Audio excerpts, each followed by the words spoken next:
we're talking about 16 years back, when actually tattoo as an art form was totally unheard of. And to me, honestly, to tell you the truth, it was just a fluke. I think I was probably at the right place at the right time, and it just so happened that I met a gentleman called Dr. Koyar, who then went on to become my mentor and my teacher. All my friends who were from the grunge rock background, always had a fascination of imitating all these rock legends. And WWF then was big. So tattoos actually had started inspiring a lot of people in a lot of different ways. So being inspired by all these things, my friend wanted to get tattooed himself. And then me being an artist from the art background was the best person according to them to come to and get work done. And I drew out designs on paper and things of that sort, and that's how it all started.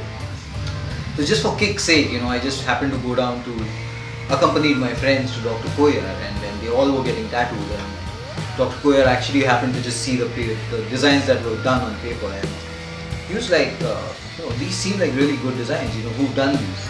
So my friends were very prompt in pointing out to me and saying that he's the culprit, he's the guy.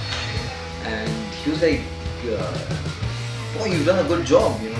You're quite a talented guy. What do you think of working with me? And I was like, sir, I'm sorry, but this I do as a hobby. And I've never really thought of working with it. And he was like, if you've not, then you should think about it now.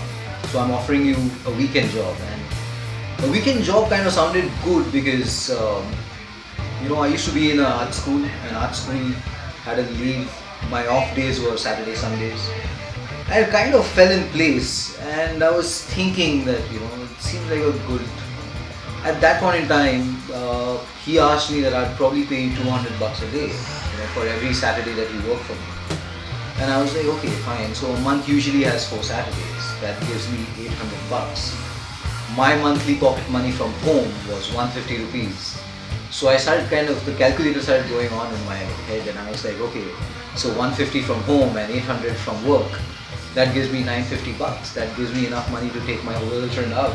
So I went back home and I asked my parents that, would you guys be okay with it, that if I take up a job in a place like this? Yeah. So I asked my parents and I told them what this job was all about, and they were like, you do whatever you want, but we don't want you to do something like that, because hailing from a very conservative Maharashtrian family, 1998, back in the day, seemed like quite a challenge. That's where it ended.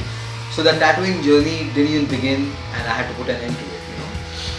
And then seeing my friends' tattoos heal kind of gave me a little curiosity. So I said, fuck that shit. It's okay. You're gonna stop me from working at a tattoo studio. I'm gonna get a tattoo. So that's what drove me again to Dr. Koyar. And this was, I think, 6-7 months post my first encounter with him, and he happened to meet me and he was like, you're the same guy who does designs on paper. And I was like, damn, you've got a good memory. And he's like, my offer is still open if you want to start. And I'm like, let's do it. And I didn't even tell my parents at that point in time, and I started working. So I used to tell home that I'm going out with friends on Saturdays, and I used to go and work. So, for that extra buck that I could make. So that's how it all started.